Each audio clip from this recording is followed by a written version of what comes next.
ተወዳጁ የእንግሊዝ ፕሪሚየር ሊግ የሚያስገኘው ከፍተኛ ገቢ በፈጠረለት ኃይል በዓለም አቀፍ ተመልካች ዘንድ ባለው ተወዳጅነት ትልቅ አቅም ያላቸው ተጫዋቾችን በመያዙና በየሳምንቱ በሚታይበት ከፍተኛ ፉክክር የዓለማችን ምርጥ የእግር ኳስ ሊግ የሚል ክብርን ተጎናጽፏል።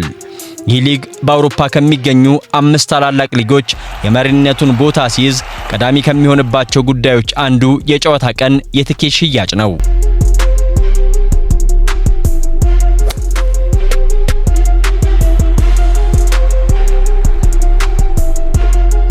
የለንደኑ ክለብ አርሰናል ከ22 ዓመታት በኋላ ሻምፒዮን ሆኖ ባጠናቀቀበት የ2025-26 የውድድር ዘመን የፕሪሚየር ሊግ ክለቦች አጠቃላይ የጨዋታ ቀን የስቴዲየም ገቢ 1.1 ቢሊዮን ፓውንድ ያህል ያገኙ ሲሆን ይህም ከጠቅላላው የክለቦቹ ገቢ 15 በመቶ ያህሉን ይሸፍናል።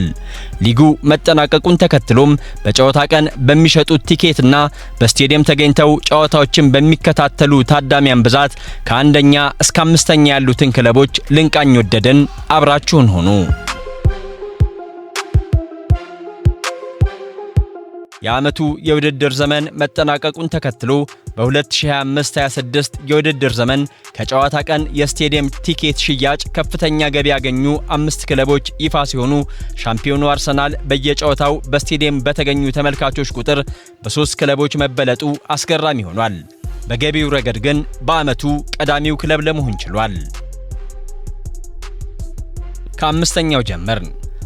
1 የሻምፒየንስ ሊግ፣ የፊፋ የክለቦች የዓለም ዋንጫና 6 የፕሪሚየር ሊግን ጨምሮ በ10 ዓመታት አስደናቂ ቆይታው 20 ክብሮችን ከተቀዳጀው አሰልጣኝ ፔፕ ጋርዲዮላ ጋር የተለያየው ማንቸስተር ሲቲ በውድድር ዓመቱ 1.1 ሚሊዮን የፕሪሚየር ሊግ ቲኬቶችን የሸጠ ሲሆን በእያንዳንዱ ጨዋታም በአማካይ 53300 ተመልካቾች ባዶ ወንበሮች ይታዩበት በነበረው ኢታድ ስቴዲየም ታድመዋል።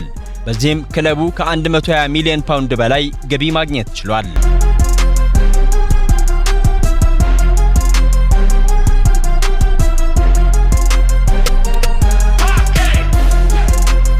አራተኛ የፕሪሚየር ሊጉ ሻምፒዮን አርሰናል 60704 ታዳሚዎችን በሚያስተናግደው ኤሚሬትስ ስቴዲየም በውድድር ዓመቱ 1.14 ሚሊዮን የፕሪሚየር ሊግ ቲኬቶችን የሸጠ ሲሆን በየጨዋታው በአማካይ 60200 ተመልካቾች ወደ መድፈኞቹ መናገሻ ጎርፏል። የዓመታዊ ቲኬት ዋጋቸው ከፍተኛ ከሆኑ ክለቦች በ3ኛ ደረጃ ላይ የሚቀመጠው አርሰናል በውድድር ዓመቱ ከ170 ሚሊዮን ፓውንድ በላይ የቲኬት ገቢ በማግኘት ወደር ያልተገኘለት ሆኖ ዓመቱን አጠናቋል።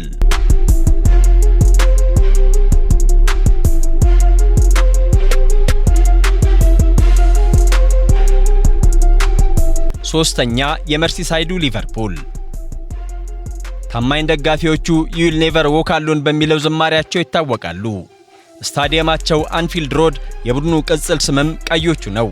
ክለባቸው ሊቨርፑል እግር ኳስ ክለብ በዚህ የውድድር ዓመት 1,147,390 ቲኬቶችን ሲሸጥ በአማካይ በየጨዋታው 60,389 ደጋፊዎች በቀዩ ማሊያ ጊጠው ታድመውበታል።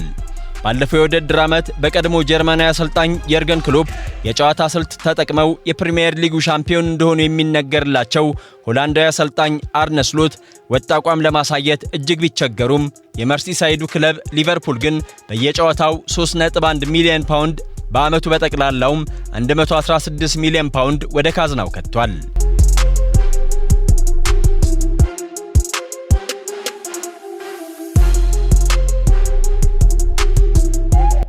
ሁለተኛ ቶተንሃም።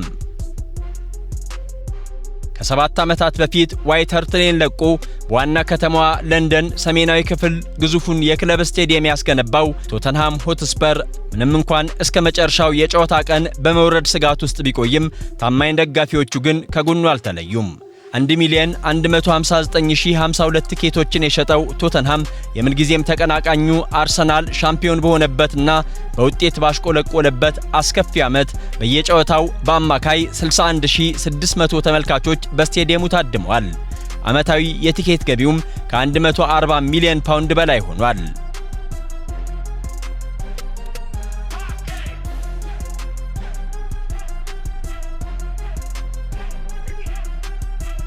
አንደኛ ማንቸስተር ዩናይትድ። በፕሪሚየር ሊጉ 20 የሊግ ዋንጫዎችን በማንሳት ከምንጊዜም ተቀናቃኙ ሊቨርፑል ጋር ክብረ ወሰኑን የሚጋራውና በምድረ እንግሊዝ ግዙፍ የክለብ ስቴዲየም ባለቤቱ ማንቸስተር ዩናይትድ ትልቅ ስሙን የገነባበትን የፕሪሚየር ሊግ ዋንጫ ካነሳ 13 ዓመታት ቢያልፉትም ደጋፊዎቹ ግን አሁንም የኦልድ ትራፎርድን ወንበሮች ሞልተው ይታያሉ።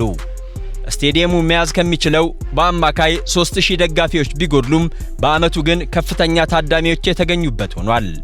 በበርካቶች ዘንድ የሊጉ ብቻ ሳይሆን የዓለማችንም ሀያል ክለቦች ከሚባሉት በቀዳሚነት የሚጠራው ማንቸስተር ዩናይትድ 1,405,516 ቲኬቶችን መሸጥ የቻለ ሲሆን በአማካይ 73975 ታዳሚዎች በየጨዋታው ኦልድ ትራፎርድን ካንትሪ ሮድ ቴክ ሚ ሆም በሚል ህብረ ዝማሪያቸው ሲያደምቁት ከርመዋል።